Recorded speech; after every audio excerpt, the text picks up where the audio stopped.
magbubukas po tayo sa aklat po na 1 Corinthians chapter 15 verse 58 po. Sa unang Korinto po. Ayun po sa 1 Corinthians, so unang Korinto, kabanata 15, talata 58 po. Ayun po, sabi niya po, kaya nga mga minamahal kong kapatid, magpangatatag kayo at huwag matinag. Maging masipag kayo palagi sa paglilingkod sa Panginoon dahil alam ninyong hindi nasasayang ang inyong pagpapagal para sa Kanya. Minsan po, kaya nga mga minamahal kong kapatid, magpangatatag kayo at huwag matinag. Maging masipag kayo palagi sa paglilingkod sa Panginoon dahil alam ninyong hindi masasayang ang inyong pagpapagal para sa Kanya. Manalangin po tayo. Dakilang Diyos na makapangyarihan sa lahat. Salamat po, Panginoon, sa oras na ito, Lord. Muli kami po ay mag-aaral ng mga salita. Dalawin nga namin, Panginoon, na bigyan mo kami ng makalayo sa karunungan at pangunawa, Panginoon, sa ganun mas maunawaan namin, Diyos, ang mga salita mong aming po pagbubulay-bulayan sa oras na ito, Lord. Dalangin po, Panginoon, na patuloy, Diyos, na samahan mo ko, Panginoon, ano man ang nais mo, Lord God. Ayos me as your mouthpiece, Lord God. At Lord God, hindi nawan na makita ang aking kamalian, maging ang aking kabataan, Lord God. Bagkos makita nila, Panginoon, ang kalilingan at kabutihan mo sa buhay ko, Lord God. Pagpalain mo, Panginoon, ang bawat isa na narinig, Lord God. Pagpalain mo, Panginoon, ang bawat makikinig. Buksan mo, Panginoon, ang aming puso na siyang paglalagyan. Panginoon, ng iyong mga banal na salita, Lord God, at magagamit sa oras ng aming pangangailangan, Lord God. Ikaw lamang siyang may tangas sa pangalan na Jesus. Amen and amen. So, purihin po ang Panginoon. Gaya po ng nabasa po natin sa 1 Corinthians chapter 15 verse 58 na sabi niya, mga kapatid, magpakatatag tayo at huwag matitinag, maging masipag tayo palagi sa paglilingkod sa Diyos dahil alam natin na hindi nasasayang ang ating pagpapagal para sa Kanya. Naniniwala po ba tayo na hindi masasayang yung oras na inaaksaya natin para sa Panginoon? Amen. Dahil alam natin ng Panginoon, kapag nakita niya yung puso natin natapad na naglilingkod sa Kanya, alam natin na pagpapalain tayo ng Panginoon. At sa oras na ito, mga kapatid, ay ang ating teksto, ang ating tema, sa oras na ito ay don't give up, stand firm. No? Huwag matinag, huwag sumuko, tumayong matatag. No? So, gaya ng sinabi ko po dito, na sa ating pag-aaralan, ayan, sa paglilingkod sa Panginoon ay hindi po ganun kadali. No? Marami tayong mararanasan ng mga pagsubok sa buhay at doon natin mapapatunayan gaano tayo katatag at katibay sa pananampalataya na meron tayo sa Panginoon. At sa oras na ito, ay ang aking introduction ay makikita natin sa 1 Peter chapter 4 verse 12 to 13. Sa unang Pedro, kabanata 4, talata 12 hanggang 13, sabi niya, mga minamahal, huwag na kayong magtaka sa mabibigat na pagsubok na inyong dinaranas para bang ito'y hindi pangkaraniwan. Sa halip, magalak kayo sa inyong pakikibahagi sa mga paghihirap ni Kristo upang lubos ang inyong kagalakan kapag nahayag na ang kanyang kaluwalhatian. No? So, napapatanong ako sa sarili ko at sa Diyos. No? Ang tanong ko kasi is, bakit kung kailan ako naglingkod sa Diyos, doon ako mas nakaranas ng maraming pagsubok? No? Hindi ba, kung kailan ako naglingkod sa Diyos, mas magaan na sana yung buhay ko dahil alam ko ang Diyos ay laging nandyan. No? So, dito, kaya in-encourage tayo na dito magpakatatag tayo lagi, no? Na sa paglilingkod natin sa Panginoon, huwag tayong matitinag, huwag tayong sumuko sa anuman hamon na nararanasan sa buhay natin. Isipin natin, no, hindi naging madali ang buhay ni Jesus nung mga panahon na bago siya ipako sa krus, diba? Marami siyang naranasan na hirap, no? Pagpapahirap, physical, no? Pinahirapan siya, no? Nahirapan siya, pero hindi po siya sumuko. Naging matatag siya at patuloy na ginampanan kung ano yung layunin niya sa lugar nito, no? Gayon din po tayo. Kahit na gaano man kahirap yung nararanasan natin sa paglilingkod sa Panginoon, sa pagsunod sa Panginoon, lagi nating alalahanin, magpatuloy tayo. Dahil alam natin na ang Diyos ay laging nandyan. No, ang Diyos ay hindi tayo iniiwan, Nang makaranas man tayo ng mga mabibigat na pagsubok, kaya-kaya natin yan. Dahil ang Diyos ay laging nandyan, no? Tulungan niya po tayo, no? At sa oras na ito, bago po tayo dadako sa ating pag-aaralan, may gusto lang akong ikwento na isang character sa Bible na kung saan dumanas po siya ng maraming hirap. Pero hindi siya sumuko, hindi siya natinag, kundi nagpatuloy siya sa paglilingkod sa Panginoon. So kung alam natin yung buhay, sino po nakakaalam kay Job? Alam naman na po natin very familiar yung life ni Job, no? Kung babalikan natin kung ano yung naranasan niya, kung ano yung dinanas niya, no? Kung tayo kayong nasa sitwasyon ni Job, kaya-kaya natin yan. Di ba, baka mag-backslide pa tayo kasi sa sobrang hirap ng naranasan niya. So, para po sa hindi mo po nakakaalam, si Job siya po ay isang mabuting tao, no? Sumasamba po siya sa Diyos, umiiwas siya sa masasamang gawain, no? At ang ginagawa niya, bumabangon siya ng madaling araw para maghandog sa Diyos dahil baka yung mga anak niya ay gumagawa ng palihim ng kasalanan sa Diyos. No? Ganun po katapat si Job sa Panginoon. Pero, kung titignan natin, no, sobrang faithful ni Job, pero bakit nakaranas pa rin siya ng pagsubok? No? Ganun din tayo sa buhay natin bilang isang Kristiyano. No? Nung time na tinanggap natin si Jesus Christ, hindi lahat madali. No, marami tayong pagsubok na mararanasan, marami tayong persecution na mapagdadaanan, marami tayong mga bagay-bagay na kailangang pagtagumpayan. At doon natin mapapatunayan na matatag ako sa Diyos. No? Kaya nga po, dito po, i-share ko po na bagamat siya'y tapat sa Diyos, nakaranas pa rin siya ng pagsubok. Bakit? Si Satan kasi sinubok siya dahil alam niya na tapat si Job sa Lord.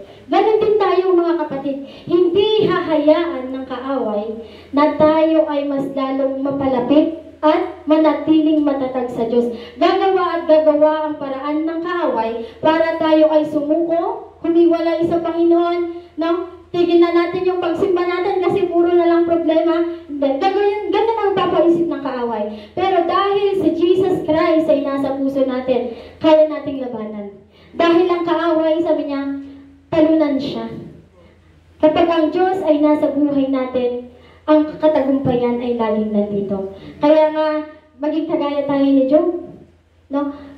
Naging matatag siya. No? So, kung titignan natin, the trials of Job, no? Sa buhay niya. Number 1 na trial, he lost his fortune. No? Nawala yung kayamanan ni Job. Siya yung pinakamayaman sa buong silangan. No? Tapos, sa isang iglap, nawala lahat ng kayamanan niya. Kung tayo kaya yung makakaranas sa buhay ni Job, Lord, mayaman ako, bakit bigla akong bumagsak? Kakayanin kaya natin yon. Baka mababaliw tayo, kakaisip, paano tayo na bankrupt? Paano tayo, Lord, bakit, kumbaga, tapat naman ako sa Diyos, bakit biglang nawala yung kayamanan natin? Tingnan natin yung ano ni Job, no? Nawala lahat ng kayamanan niya. Kung tayo yung nasa sitwasyon niya, no?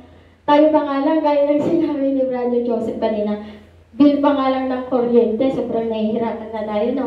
So, dito po, na pangalawa po na nawala kay Job, he lost his family. Yung 7 anak niya at 3 anak na babae. Tayo po, isang sa pamilya pa lang natin ang nawawala.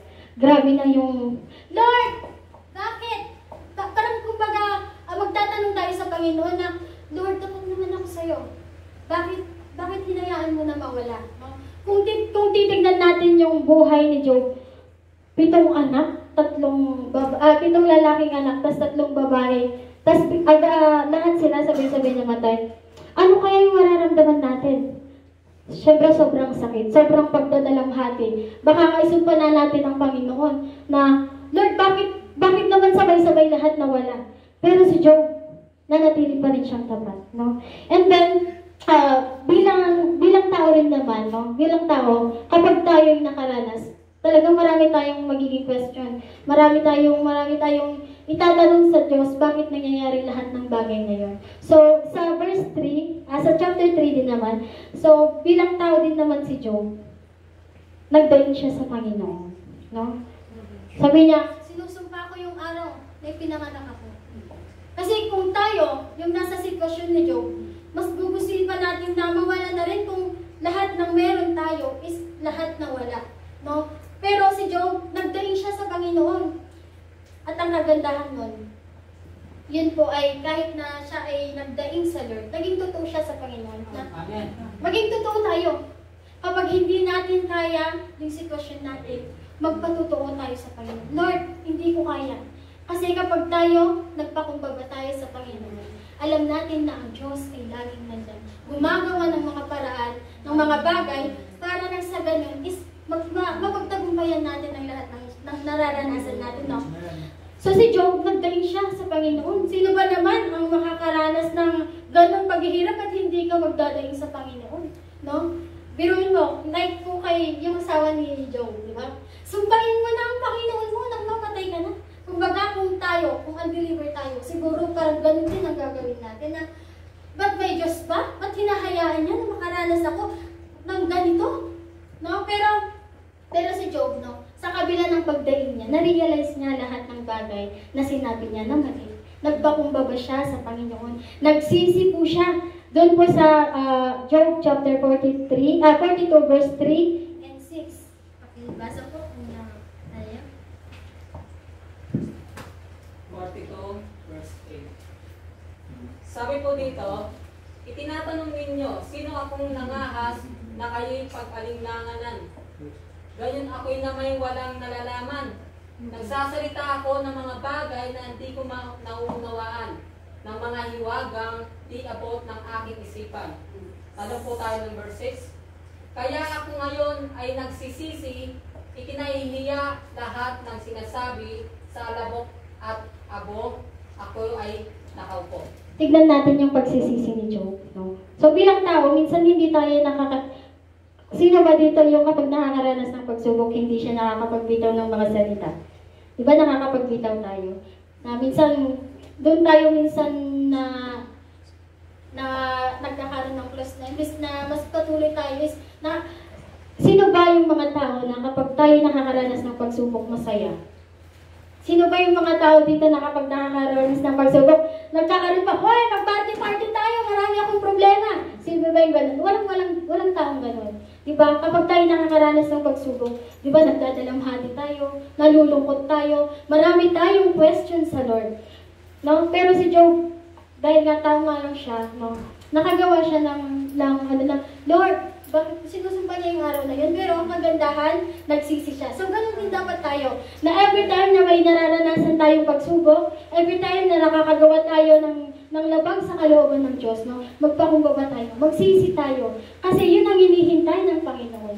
Ang magsisi tayo sa ano may nagawa natin, ano may mga nasabi natin laban sa Panginoon sa oras na tayo nakaranas ng pagsubok. No? Kasi ang nais ng Panginoon, the more na nagpapakumbaba tayo, the more na tinatas tayo ng Lord, the more na sinasamahan tayo ng Panginoon. No? So, be like Job, no? Kahit gano'n man yung pagsubok niya, he humble himself, no? Sa Panginoon. At kailangan lang mag-pray tayo, humingi tayo ng kapatawaran sa Panginoon dahil ang Panginoon bukas yung palad niya para tayo patawarin, no? Yakapin tayo. So, yung nakikita natin pagkatapos na humingi ng tawad si Job, pinag-pray, ginamit siya ngayon ng Panginoon para ipagdasal din naman yung mga tatlo niyang kaibigan. And tignan niyo yung blessings dito ng Lord. Yung blessings ng Lord sa buhay ni Job, no? Umaapaw. No? Ganon din yung nais ng Panginoon. No? Pag tayo ay nagsisi, kapag tayo ay nagpakumbaba, yung pagpapala ng Panginoon, yun ang ibubuhos niya sa atin. So sabi niya dito, si Job, binalik lahat ng Panginoon sa kanya, lahat ng nawala sa kanya, no? Dinoble pa niya. At sabi niya, yung tatlong anak niya, sila yung mga pinakamaganda sa lugar na yun. No? Extra bonus yun para kay Job. No? At yun nga po, maging kagaya tayo ni Job. No? Alam yung mga sitwasyon na nararanasan natin. Garuin nyo yung life ni Job. Kung tutuusin, walang makakagawa ng kahit isa sa atin. Kasi ang hirap ng naranasan niya eh. Pero kapag si Jesus Christ ay nasa atin, kaya natin yun. No? So ano man yung mga pagsubok na nararanasan natin ngayon, magpatuloy lang tayo.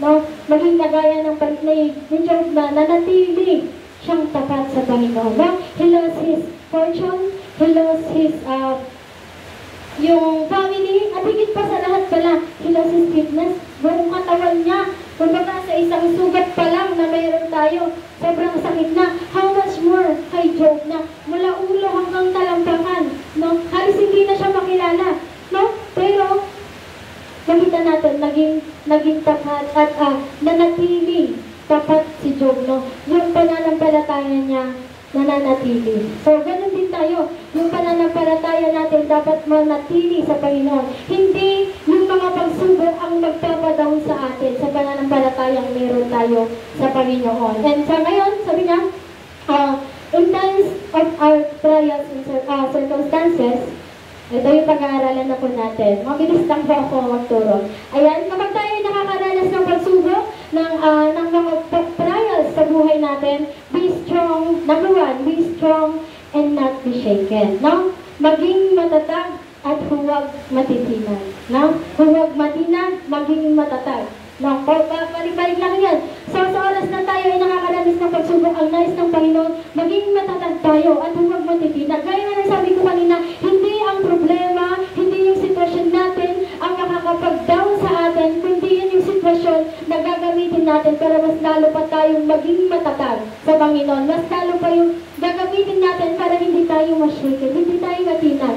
Nangaya po dito sa sinabi niya sa Joshua 1:9. Sa mga may Bible, Joshua 1:9.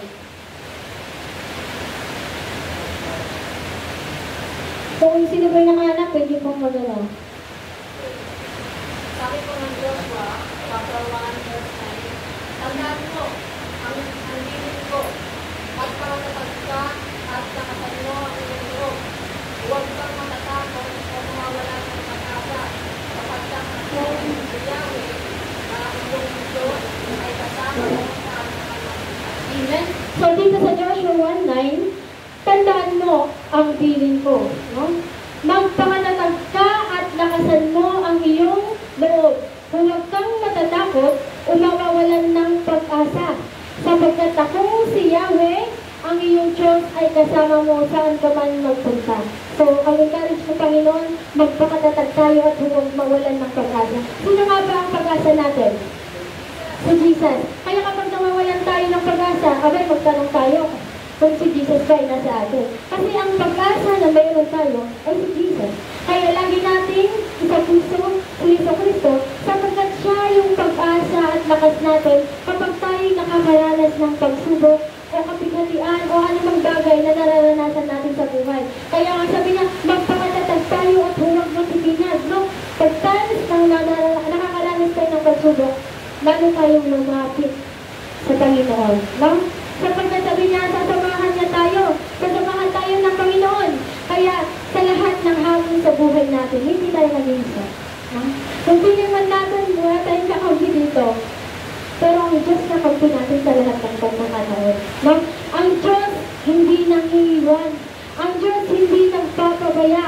Ang Diyos hindi nakakayaan na tayo malugmok sa sitwasyon na hindi natin kaya. Kundi andyan ang Diyos para bigyan tayo ng kalakasan, no? Para tayo ay magtagumpay sa anumang habon ng buhay. Sabi niya sa Philippians chapter 4 verse 13, I can do all things through Christ who strengthens me. Sabi niya, ang lahat ng ito ay magagawa ko dahil sa lakas na kaloob sa akin ni Kristo. No? Kaya nga, kung pinapaisip sa'yo ng kaaway na hindi mo kaya, rebuke mo.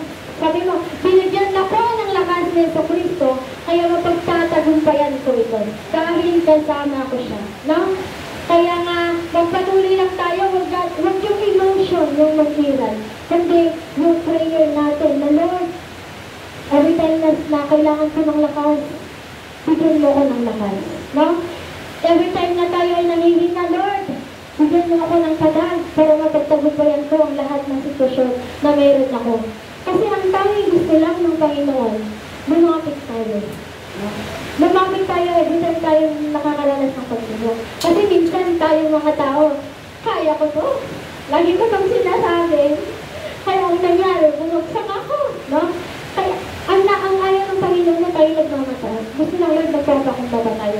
Kaya the time nung time na sobrang na-disappoint na ako sa sarili ko kasi dahil sa kakasabi ko, kaya ko, dahil nananangan lang ako sa sarili ko.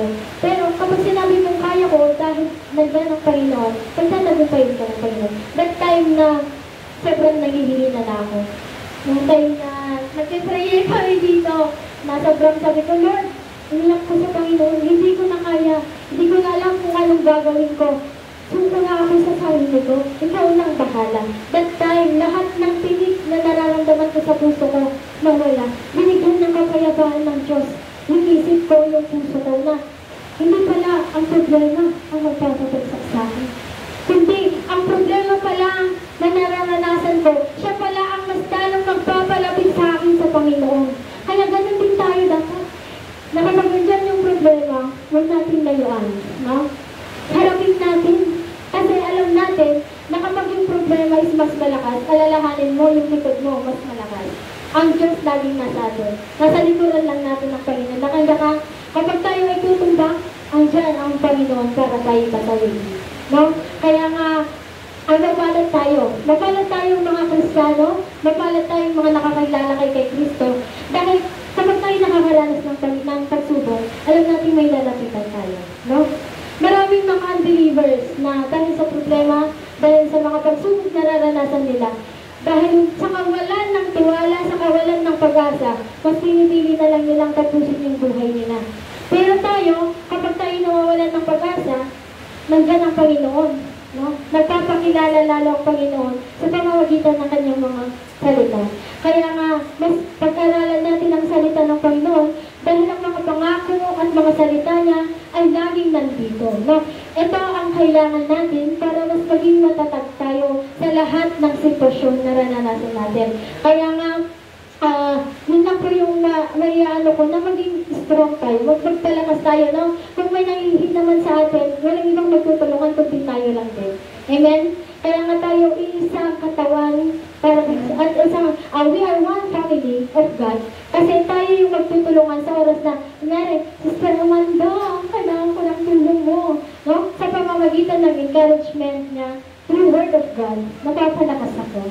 Ganon din tayo, no? Magtulungan tayo, magpalakasan tayo sa pananampalataya sa Panginoon dahil walang ibang magtutulungan kundi tayo, no? Mas paglalimin natin yung relasyon, paglalimin natin yung pananampalataya na meron tayo sa Panginoon. Sabi nga, ang pananampalataya, no, kapag tayo may pananampalataya, sabi nga, kaya mong palipatin yung bundok sa kabila. Ganun din tayo. Kapag tayo may pananampalataya, yung problema natin, problema ka lang, kaya kita.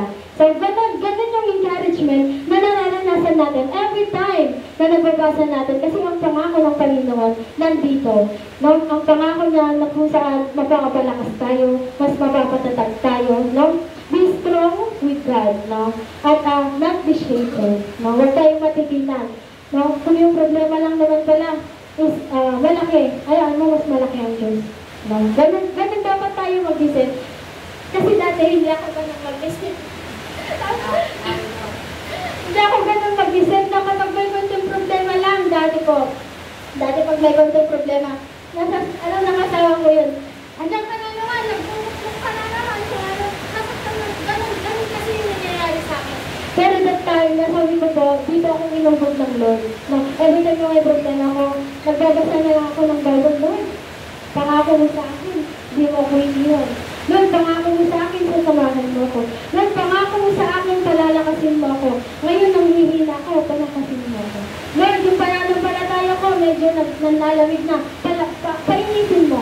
So, ganun dapat tayo mag-isip bilang Kristiyano. No? Maging matatag, at huwag matitingnan. So, yun yung number 1, na kapag tayo nakakaranas ng pagsubok, lagi mong isipin, matatag ako at malakas ako. Dahil ang pundasyon ng kalakasan ko ay si Jesucristo. So, yun po, number 1, ayan, and dahil dito, lang na pag-aralan natin, number 2, be diligent in serving the Lord. No? Maging masipag sa paglilingkod sa Diyos. Sino yung magsabat-sabat dito eh? Sino yung tawad-tawad dito? Walang tawad na Kristiyano. Lahat tayo masipag. Amen? Wala akong narinig. Amen. Sino dito yung masipag?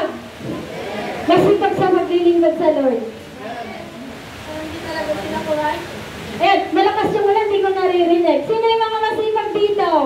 Amen. So, maging masipag tayo sa paglilingkod sa Panginoon, no? At dahil dito sa, sabi niya sa Romans chapter 12, verse 11. Sabi niya po dito sa Romans chapter 12, verse 11. Sabi niya po dito, magpakasipag kayo at huwag maging tamad. Magpakasipag kayo at huwag maging tamad. Buong puso kayong maglingkod sa Panginoon. Na, buong puso ba tayo? Buong ba yung puso natin ang pagpunta natin dito? Hindi tayo napipilitan. Buong buo. Amen. Kasi ang nais ng Lord, maglingkod tayo ng buong puso. Hindi siya half. Half sa akin, half kay Lord, ayaw ni Lord yun. Gusto niya, buong natin ibigay yung puso natin sa paglilingkod sa Diyos. No? Kapag kasi binigay natin yung buong puso natin sa paglilingkod sa Lord, ay hindi bulag ang Diyos pero hindi niya makita. No? Sabi niya dito, kapag buong puso tayong naglingkod sa Diyos, ibibigay natin yung 100% para sa Kanya. Tama po ba yun? Tayo makakasagot, no? Amen, tayo makakasagot, no? Kapag tayo, binigay natin buong puso natin sa Panginoon, 100% naniniwala ko, kaya natin ibigay lahat sa Panginoon, yung puso natin. Kasi yun ang gusto ng Panginoon eh, ibigay natin lahat ng 100% puso natin sa Panginoon. Huwag na tayong magtira ng 50% para sa sarili natin kasi pag-aalinlangan yun, no? At kaya nga ini-encourage tayo ni Pablo na maglingkod tayo sa Diyos, gawin natin ng buong puso. No? Kasi ang nais ng Lord, tinitignan lagi ng Panginoon ang puso natin. No? Hindi tinitignan ng Diyos yung physical natin. Kundi laging tinitignan ng Diyos yung puso natin. Paano ba natin ibigay yung heart natin sa Kanya? No? Ang Diyos, wala tayong ililihin sa Kanya. Kaya hindi mo maililihin na, Lord, binibigay ko yung 100%, pero deep inside, alam mo sa sarili mo hindi. No? Kaya maging totoo tayo sa Panginoon. No? Bagamat, anong ibig sabihin? Kas naglingkod ko na kanila, kas nagservi ka matlayo niya ako. Itad mo na amin eh. Like that. Ano bang Tagalog mo? Bilang naglingkod ka naman na sa Panginoon, ibigay mo na yung the best mo. Na, hindi yung 50-50, kundi, akala ka nagsimba ka, gawin ba dito, karakin niya ako, parang napilitan sila, wag na, kundi, akala ka nagsimba, parakin niya ako, arang ito dito kasi, parakin niya ako dito, no, ganun dapat yung puso natin, no, na ibigay natin, hindi dahil, di ba tayo, kundi ibigay natin kasi, nararapat yun para sa Panginoon, no? Sabi nga, let us give our heart to Jesus, no? Kasi kung sa tao, kaya natin ibigay yung sarili natin, yung nakakaya natin, how much more sa Lord? Ibigay natin ng mas the best. Kung pinigay natin yung best sa tao, ibigay naman natin yung mas the best kay Jesus. Why? Kasi sa Kanya nanggagaling lahat, no? Yung lakas, yung tatas, yung pag-asa, yung buhay, yung especially yung kalakasan mo. Ayun, kasi kung hindi ka binigyan ng kalakasan ng Panginoon, mabay baka wala ka rito. No? Kaya mapala tayo, dahil binigyan tayo ng lakas ng Diyos, para pumunta dito, ibahagi yung pasasalamat at pagsamba sa Panginoon. Sapagkat nararapat iyon para sa Kanya.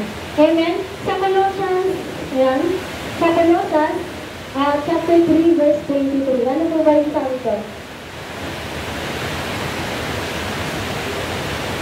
Colossians chapter 3, verse 23. Sabi niya, ano man ang yung ginagawa, gawin ninyo ng buong puso na parang sa Panginoon kayo naglilingkod at hindi sa tao. No? Dapat ganito. Sabi niya, ano man yung ginagawa natin, gawin natin na parang sa Diyos tayo naglilingkod at hindi sa tao. Huwag yung, apa naman nagsimbang kami na maglilingkod, kailangan makisay. No? Apa naman nagsimbang ka, at di kami ni baga ni Pastora. Huwag sana gano'n, no? Hindi, magsisimba ako kasi ginagawa ko yun para sa Panginoon. No? So, sabi nga sa lahat ng bagay, ano man yung mga ginagawa natin, man sa church, gawin natin na parang sa Diyos tayo naglilingkod, no? Lahat sana ng ginagawa natin, nakakapagbigay ng kaluguran, ng kapurihan sa Panginoon, no? Kasi, yun tayo, no? Ginagawa natin yan kasi nagiging example tayo na si Joseph pala, na si Brother Jericho, yung pagpapagal niya, yung pagsasacrifice niya para sa ministry ng Panginoon, di ba? Sino bang nag-glorify? Ang Diyos, no? Kaya lahat ng bagay na ginagawa natin, no? Gawin natin na parang sa Diyos natin binibigay. No? Kasi, kapag ang Diyos, pinagpala ka, hindi mo kayang pigilan yun. No? Ibubuhos at ibubuhos ng Panginoon yung pagpapala niya. So, kailangan be diligent in serving God. No? Huwag tayong maging tamad. Huwag tayong maging one-tamad. No? Antayin niyang lumagsak yung bayabas para lakayin niya. Hindi. Kundi magpakasipag tayo. No? Magpakasipag tayo. Sabi nga, nung time na, no, umulan ng araw, mag-Bible study tayo. Umulan ng araw, mag-share tayo, no. Kaya gawin ko, sabi ko kay Kuya Domer, first time kong gagawin to, nahihiya ako. So, kasi nung kagawin po, nag-share nga po kami sa, sa Abraham. Pero sabi ko, gawin mo ang lahat ng bagay para sa Panginoon.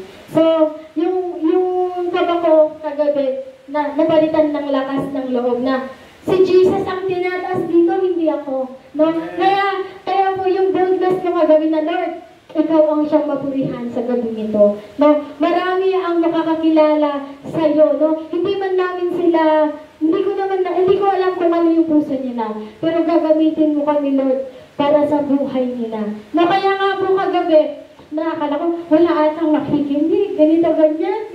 Kaya nung time na nag-share si Brother Joel, nagpipray ako, Lord, gamitin mo ang taong ito para may makakilala sa iyo, no? At nung time na yun, nakagabi pa, akala ko kung ano nang mangyayari kagabi kasi yung speaker hindi gumana, yung speaker na lobat, yung isa kaya, ganito, ganyan. Pero tapos yung security guard din, palapit na kasi tapos Lord, sana wag, Lord, wag. Nung time na mag-straight na siya, bigla siyang lumiko na praise God. Kasi akala namin, patitigilin nila kami na mag-share. Tapos that time, na yung guard na naman, palapit na naman dito sa amin.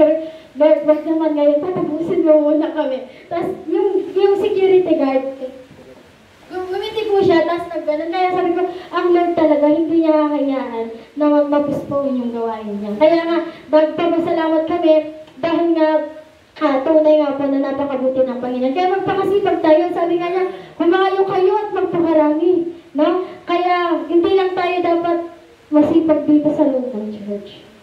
Maging masipag din tayo sa labas ng church, no? Magpakasipag tayo magbahagi ng salita ng Panginoon. Ipakilala natin kung sino yung pinaglilingkuran natin. Huwag nating hahayaan na tayo lang yung nandito, no? Magkaroon tayo ng puso na, Lord, gusto ko rin yung mga tao na manumbalik sa'yo, maglingkod sa'yo, no? Kaya nga, lahat ng pagpapagal natin sa Panginoon, susuklian yan ng Lord, no? At then last na, mabilis lang ako. Our suffering for the Lord is not wasted, no? Ang lahat ng paghihirap natin sa Panginoon ay hindi nasasayang. Naniniwala po ba kayo doon? Kaya po nang binasa natin dito sa 1 Corinthians chapter 15, verse 58. No, sabi niya, kaya nga mga minamahal kong kapatid, magpakatatag kayo at huwag matinag. Maging masipag kayo palagi sa paglilingkod sa Panginoon dahil alam ninyong hindi nasasayang ang inyong pagpapagal para sa Kanya. Gaya nga ng sabi ko po kanina, hindi madali ang pagsunod sa Panginoon. Marami kang mararanasan na pagsubok, marami tayong mararanasan na persecution, marami tayong mararanasan ng mga bagay-bagay na kung saan minsan malulubog tayo. Pero ang nais ng Panginoon, magpatuloy lang tayo. Kasi our suffering for the Lord is not wasted. Hindi nasasayang yun. No? Kasi ang Panginoon hindi bulag at hindi bingi para hindi makita lahat ng paghihirap natin para sa Kanya. No? At minsan dito po, sabi niya sa nalagay ko, sa kabila Kabila ng pagsubok na naranasan ni Job, nananatili siyang matatag at hindi nagpapatinag. Bagkus, nagpatuloy siya sa paglilingkod, no? Gaano mang kabigat yan, buhatin mo. Kasama mo si Lord nagbubuhat yan, no? At yun nga po, minsan, sa mga tao, naranasan ko kasi ito. Simba ka ng simba, wala ka namang napapala. No? Pero, alam ko na pag darating ang araw, darating ang takdang panahon, lahat ng paghihirap ko, lahat ng pagtitis ko, lahat ng paglilingkod na inialay ko sa Panginoon, papalitan yon ng Diyos, ng higit sa lahat.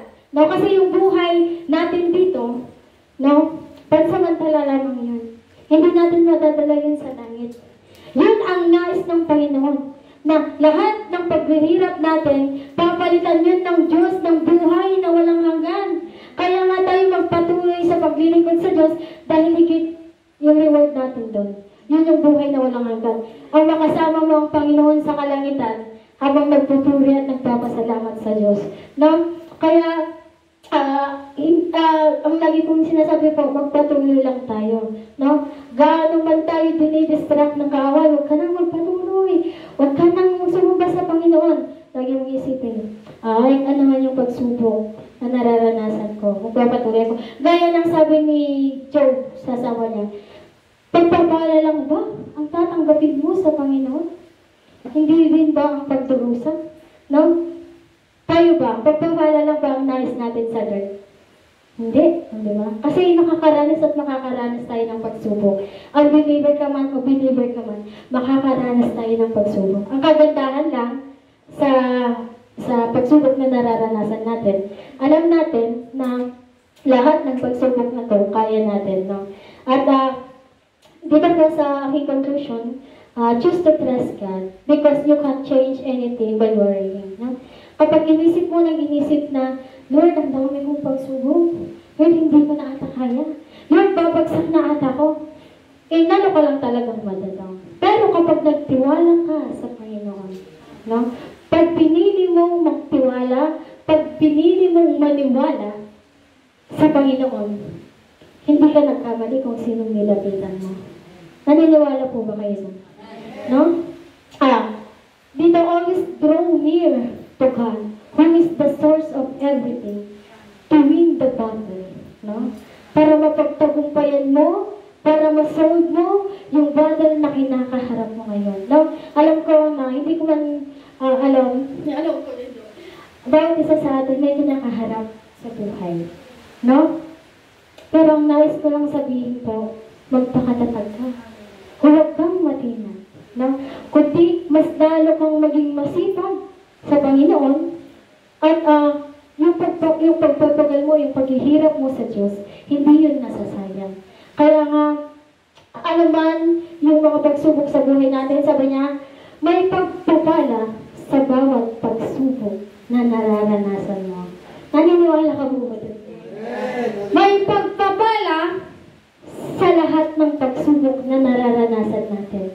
Pero mo, yung napagtagumpayan mo pa lang yung pagsubok na yun, pagpapala mo na nakayanan mo. No? Napagtagumpayan mo pa lang, Lord, salamat sa kalakasan kasi napagtagumpayan ko yung bagay na yun. Kaya nga lagi natin alalahanin po, dito na po ako magko-conclusion sa Psalms 37 verse 5. Mga awit 37 verse 5.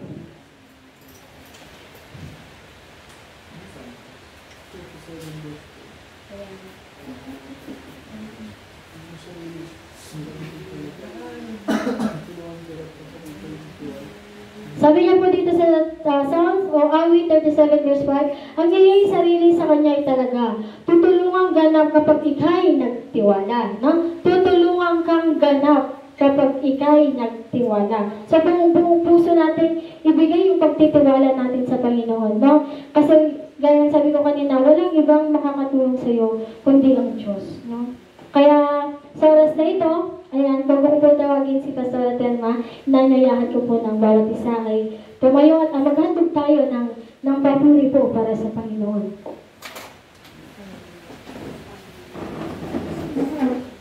Amen. Hallelujah. Lord God, salamat Panginoon sa mga salita mo, Panginoon, na amin pong napag-aralan. Lord God, tunay nga Diyos na napapalakas ang aming pananampalataya, napapalakas sa Diyos ang aming pagtitiwala sa iyo, Lord God, sa oras na kami, Panginoon, ay nahihirapan, Lord God, sa oras na kami ay dumaranas, Lord God, ng pagsubok ay na alam namin, Diyos, na nandiyan ka. Nagpapalakas, Panginoon, nagpapatibay ng aming pananampalataya, Lord God. Tinuturuan mo kami, Panginoon, kung paano maging matatag, Lord Diyos, sa oras kami na nahihirapan at nakakaranas ng pagsubok, Lord God. Dahil ng aming pag-aawitan, Lord God, suliranin man ay dumating, Lord Diyos, hindi yun ang dahilan para bumagsak kami. Kung Lord, suliranin man ay dumating, ang Diyos ay laging nandyan para tulungan kami. Kaya sa oras na ito, Panginoon, salamat o Diyos. Salamat sa kalakasan, Lord God. Naalay namin ang awiting ito, Panginoon, para sa iyo, God. Hallelujah, Jesus. Awitin natin ang mananatili. Oh, Jesus, we give you praise. We give you praise to Jesus. Hallelujah, Lord God. Hallelujah, Jesus.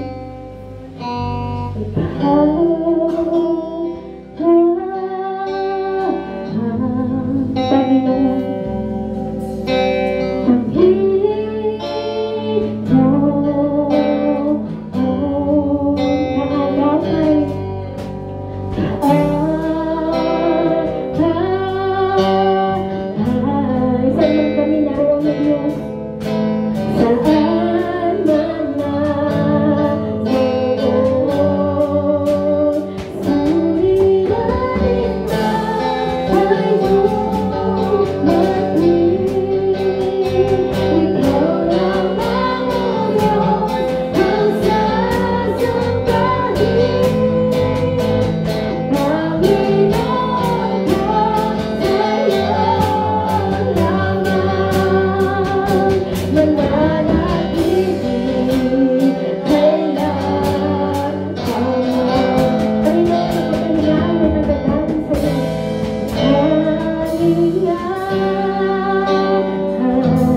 Sa'yo namin nakantahan, Panginoon.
Lahat ng nabibigatan, pwede kayong pumunta sa harapan. Lahat ng mayroong kabigatan, pwede kang bumulog sa harapan. At isundo mo lahat sa Panginoon. Ang Diyos ay laging naghihintay.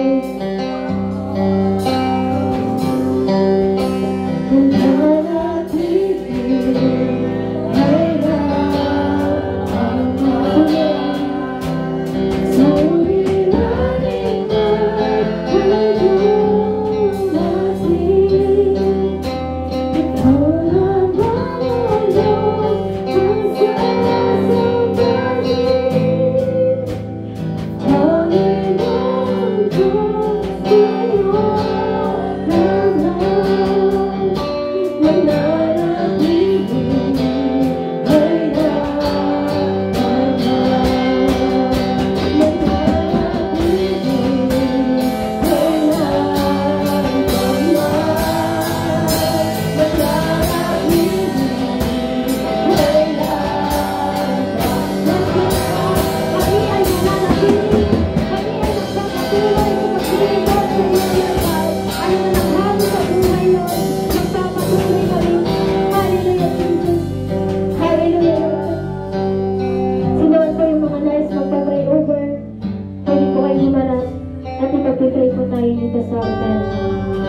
Tinatawagan ko po si Pastor Adriano Pulito.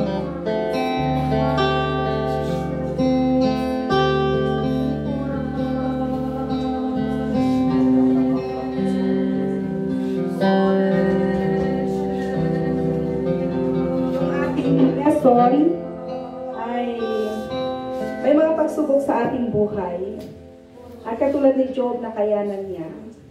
Sa katunayan, sa ating kapanahunan ngayon, hindi po ito natin makakayanan na hindi tayo puspos ng Espiritu Santo.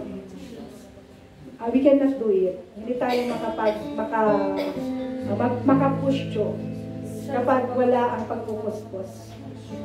Kaya't kailangan natin na tayo basbasan, tayo ay puspusin ng Espiritu Santo nang sa ganon, katulad ni Job, suliranin man ay dumating, problema man ay dumating, marami man ang ating pinagdadaanan, ngunit makakayanan natin dahil sa Espiritu ng Diyos.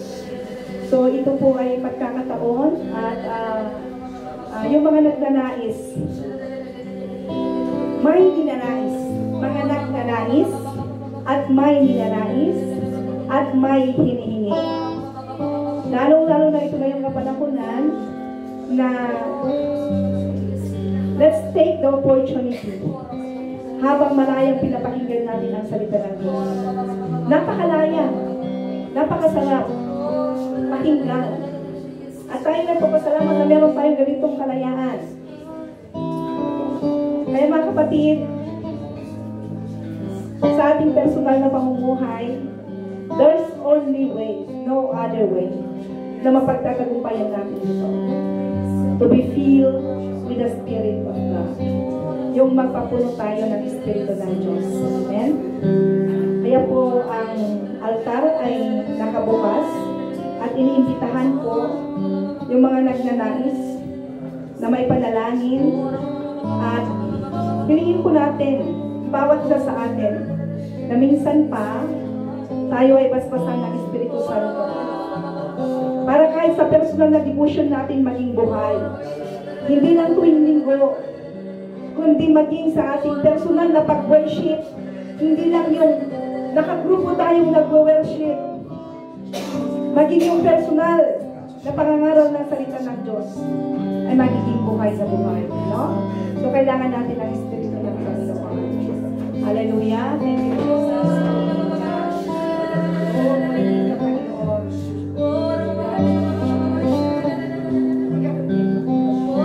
Okay, yes, Lord. Thank you, Lord. Hallelujah. Magiging ka, Panginoon. We worship you, God. You are the King of Kings, Lord. You are the Lord of Lords. Hallelujah.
come and hold your hand together. And let's continue to pray about it.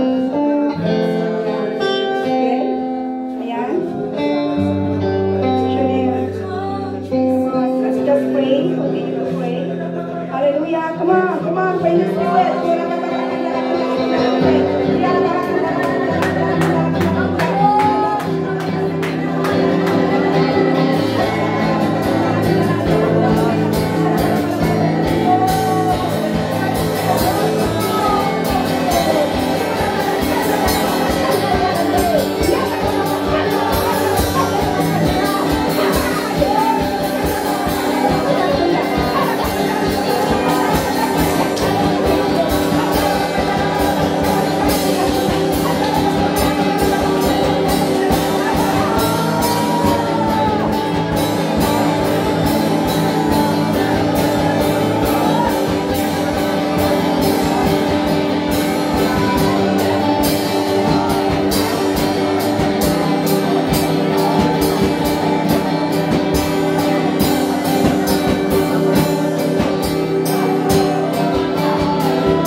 And the bride is united. Jesus is the groom, and the bride is the church. Is united. Ang Panginoong Jesus at tayo, as this husband and wife standing before you, Lord, they represents the united church with you, Jesus. And this is our personal prayer for them, that together they will love you, together they will serve you, together, we will stand together with you, Jesus, in them. I pray, O God, for Joseph, in Jesus' name, in the name of Jesus, Lord, sa pangalan ni Jesus, even for Annalisa, whatever the enemy is trying to destroy your relationship, right now, in Jesus' name, we rebuke you, destroyer. We rebuke you in the name of Jesus. Sinasabay ka namin sa pangalan ni Jesus. You have no right for the life of his husband and wife. In the name of Jesus, we are putting a hedge of protection. Pinapakulan namin ang mag-asawa ito sa pangalan ni Jesus. By the blood of Jesus. At anumang tukso, anumang agaw-agaw, anumang inilagay na kaaway, anumang kasinungalingan na kaaway na inilagay niya sa kanilang kaisipan, we reject it in Jesus' name. We reject it. Enemy be exposed in the name of Jesus. And let only be the truth who is Jesus.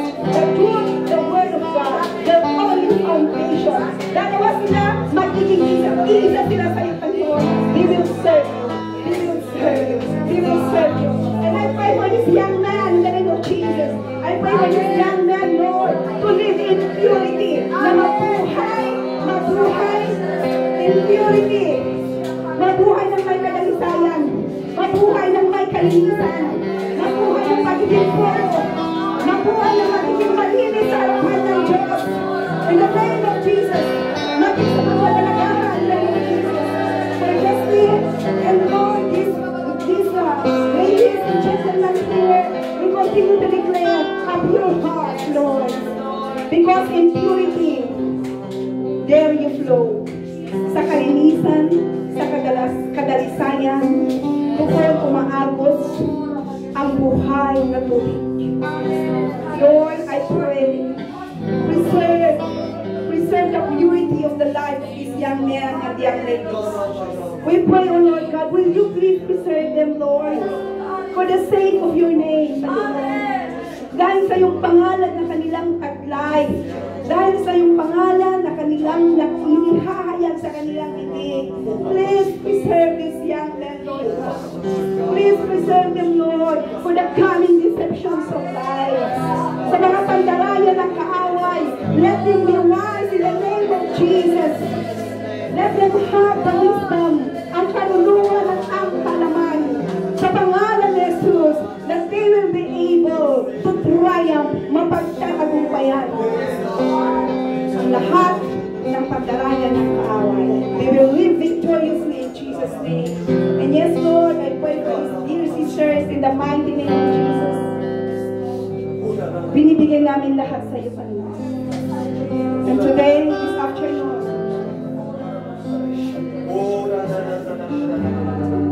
we continue to receive from you. Nagpapatuloy na kami tumatanggap sa iyo ng kadalisayan, kalinisan. Nagpapatuloy, oh God, na tinatanggap namin ang lahat ng mabuti sa iyo. At ang lahat ng mga bagay-bagay na hindi galing sa iyo. Maging parang ito'y napakaganda. Parang nagniningning. Parang nagmumula sa iyo. Pero sa katotohanan, it's not. It's not. We reject it in Jesus' name. We reject it in the name of Jesus.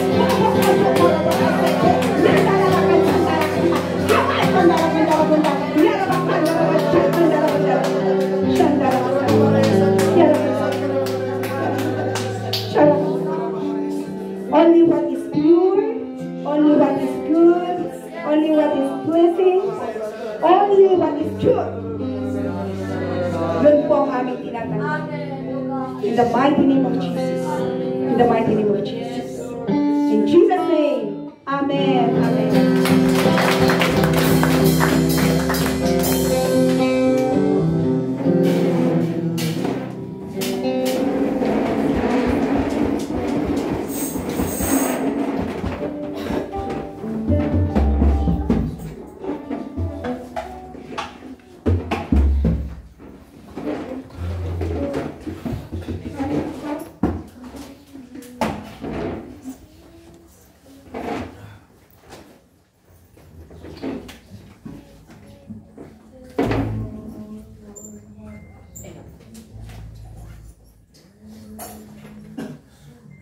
Amen. So, hallelujah. Praise the Lord. Amen. Palakpakan nga po natin muli ang ating Panginoon. Grabe ang presence ni Lord. Amen po ba? Amen. So, hallelujah. Tunay nga na napakabuti po ng ating Panginoon. Ganun din po. Salamat po sa magandang mensahe. Salamat.